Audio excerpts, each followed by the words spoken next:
ಮೂಡಲಗಿ ಸಮೀಪದ ಗುರ್ಲಾಪುರ ಬಳಿಯ ನಿಪ್ಪಾಣಿ ಮುಧೋಳ್ ರಾಜ್ಯ ಹೆದ್ದಾರಿಯಲ್ಲಿ ಸಾರಿಗೆ ಬಸ್ ಮತ್ತು ಲಾರಿ ನಡುವೆ ಮುಖಾಮುಖಿ ಡಿಕ್ಕಿಯಾಗಿದ್ದು ಯಾವುದೇ ಘಟನೆ ಸಂಭವಿಸಿಲ್ಲ.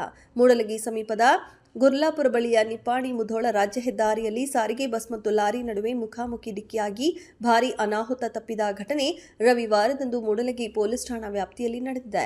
ಸಾರಿಗೆ ಬಸ್ ಮತ್ತು ಲಾರಿ ನಡುವೆ ಡಿಕ್ಕಿಯಾದ ಹಿನ್ನೆಲೆ ಲಾರಿ ಪಲ್ಟಿಯಾಗಿ ರಸ್ತೆ ಪಕ್ಕದ ತೆಗ್ಗೆಗೆ ಬಿದ್ದ ಪರಿಣಾಮ ಚಾಲಕನಿಗೆ ಸಣ್ಣಪುಟ್ಟ ಗಾಯಗಳಾಗಿ ಸ್ಥಳೀಯ ಸರ್ಕಾರಿ ಆಸ್ಪತ್ರೆಗೆ ದಾಖಲಿಸಲಾಗಿದ್ದು, ಸಾರಿಗೆ ಬಸ್ನಲ್ಲಿದ್ದ ಪ್ರಯಾಣಿಕರಿಗೆ ಅದೃಷ್ಟವಶಾತ್ ಯಾವುದೇ ಗಾಯಗಳಾಗಿಲ್ಲ.